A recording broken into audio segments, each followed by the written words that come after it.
आपने news channel या social media पर सुना होगा कि किसी कंपनी का आईपीओ अप्लाई करते ही कुछ ही दिनों में पैसा डबल हो गया। क्या सच में आईपीओ में पैसा डबल हो सकता है? अगर होता है तो वो कैसे होता है? अगर मैं आपको 2026 की लिस्ट दिखाऊं तो इन आईपीओ ने बहुत अच्छा रिटर्न दिया है। जैसे कि इस वाले आईपीओ में तो पैसा डबल ही हो गया और बाकी आईपीओ ने भी बहुत अच्छा रिटर्न दिया है। तो आज की इस वीडियो में हम आईपीओ को बिल्कुल बेसिक लेवल पर स्टेप बाय स्टेप सीखने वाले हैं और वीडियो के एंड तक आईपीओ से लेकर आईपीओ के अप्लाई तक पूरा प्रोसेस आपको समझ में आ जाएगा। इस वीडियो में हम कुछ बेसिक से पॉइंटों के ऊपर बात करेंगे, जैसे कि आईपीओ क्या होता है, कंपनी आईपीओ मार्केट में क्यों लाती है, आईपीओ में हम शेयर कैसे खरीद सकते हैं, आईपीओ अलॉट कैसे होता है, अगर आईपीओ मिल जाए तो उसके बाद क्या करना होता है। तो सबसे पहले बात करते हैं आईपीओ क्या होता है। तो आईपीओ का पूरा नाम होता है इनिशियल पब्लिक ऑफरिंग। तो सिंपल लैंग्वेज में कहूँ तो जब कोई प्राइवेट कंपनी पहली बार शेयर्स पब्लिक इन्वेस्टर को ऑफर करती है तो उस प्रोसेस को आईपीओ कहा जाता है। मान लो एक कंपनी अभी प्राइवेट है, उस कंपनी के शेयर फाउंडर्स, प्रमोटर्स, कुछ प्राइवेट इन्वेस्टर के पास होते हैं। अब कंपनी डिसाइड करती है कि वो पब्लिक से भी पैसा मांगेगी और स्टॉक एक्सचेंजर पर भी लिस्ट होगी। और अगर कंपनी को पब्लिक से पैसा मांगना होता है तो इसके लिए कंपनी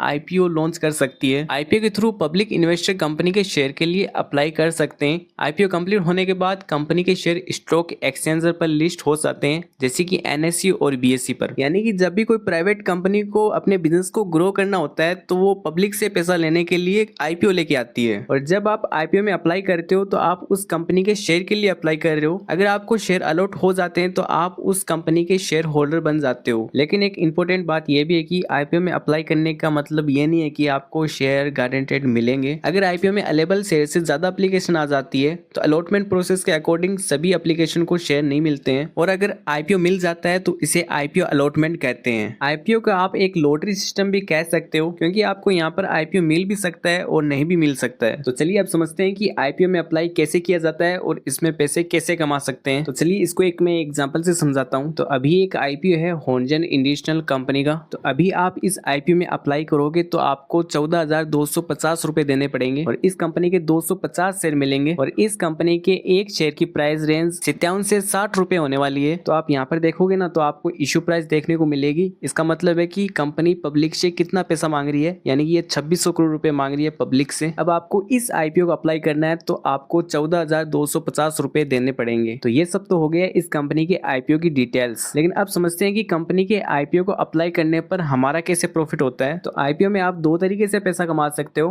पहला है लिस्टिंग गेन, दूसरा होता है लॉन्ग टर्म होल्डिंग करके रखना। अब लिस्टिंग गेन में क्या होता है कि जो इश्यू प्राइस थी उससे ज्यादा लिस्टिंग प्राइस हो जाती है तो उसमें हमारा प्रॉफिट होता है, उसे लिस्टिंग गेन कहते हैं। एग्जांपल के लिए अभी आपने जो आईपीओ देखा था उसकी इश्यू प्राइस 60 रुपए थी और वही आईपीओ इश्यू प्राइस से ज्यादा प्राइस पर ओपन होता है तो वो लिस्टिंग गेन होता है, जो कि हमारा प्रॉफिट होता है। और उस आईपीओ की इश्यू प्राइस 60 रुपए थी, अगर वो लिस्टिंग के दिन 80 रुपए में ओपन होता है, अब ये जो 20 रुपए का डिफरेंस है यही लिस्टिंग गेन है। और उस आईपीओ का लोट साइज 250 था, मतलब कि 250 को मल्टीप्लाई करे 20 से तो 5,000 रुपए आते हैं। मतलब कि ये जो लिस्टिंग गेन है ये 5,000 रुपए हुआ है और इस तरीके से आईपीओ में हमारा प्रॉफिट होता है। और इसी चीज को अगर हम होल्ड करके रखते हैं तो ये लॉन्ग टर्म इन्वेस्टमेंट बन जाता है। उसके बाद तो जो शेयर की प्राइस होती है उसके बेसिस पर ही हमारा प्रॉफिट लॉस होता है। अब देखो आईपीओ में रिस्क भी हो सकता है, क्योंकि जरूरी नहीं है कि इसमें आपको हर बार लिस्टिंग गेन ही हो। अब देखो कोई कंपनी का फाइनेंशियल फंडामेंटल खराब होता है तो लिस्टिंग गेन के बजाय इसके अंदर माइनस के अंदर भी जा सकता है। जैसे कि इस आईपीओ की इश्यू प्राइस 60 रुपए थी, अगर ये लिस्टिंग के दिन 40 रुपए के अंदर लिस्ट हो जाता है तो वो हमारा लॉस भी हो सकता है। तो इसके लिए कंपनी की अच्छी तरीके से रिसर्च करो कि कंपनी पैसा क्यों मांग रही है। जैसे कि कुछ कंपनियां अपने डेबिट्स को कम करना चाहती है, कुछ नए प्रोडक्ट लॉन्च करना चाहती है या अपने बिजनेस को एक्सपेंड करना चाहती है। तो हर कंपनी का पर्पस अलग होता है आईपीओ लॉन्च करने के लिए। उसके लिए आपको उस कंपनी का पर्पस आपको पता होना चाहिए कि कंपनी आईपीओ क्यों ला रही है, उसके अकॉर्डिंग ही आपको आईपीओ में अप्लाई करना चाहिए। और अगर आपको आईपीओ अप्लाई करना है तो आपके पास डीमेट अकाउंट की जरूरत होगी, जो कि आप किसी भी ब्रोकर में खोल सकते हो, जैसे कि आप स्टॉक, ग्रो, एंजल वन, किसी भी ब्रोकर में। तो चलिए मैं आपको ग्रो ऐप में आईपीओ अप्लाई करके दिखाता हूँ। अब आप जैसे ही ग्रो ऐप को ओपन करोगे तो आपको नीचे स्क्रॉल करना है और आपको यहाँ पर आईपीओ का सेक्शन देखने को मिल जाएगा। तो आप यहाँ पर क्लिक करोगे तो आपके सामने कुछ ऐसा इंटरफेस देखने को मिलेगा। तो अभी के टाइम ये 5 आईपीओ है जिनको अप्लाई किया जा सकता है। तो सिंपली आप अप्लाई पर क्लिक करोगे तो आपका आईपीओ अप्लाई हो जाएगा। तो अब आपको समझ में आ गया होगा कि आईपीओ क्या होता है, कंपनी आईपीओ लाती क्यों है और हम आईपीओ में कैसे अप्लाई कर सकते हैं और आईपीओ से पैसा कैसे कमाया जा सकता है। तो बस आज के लिए इतना ही। अगर वीडियो पसंद आई हो तो वीडियो को लाइक कीजिए और ऐसी फाइनेंस वीडियो देखने के लिए हमारे चैनल को सब्सक्राइब जरूर करें।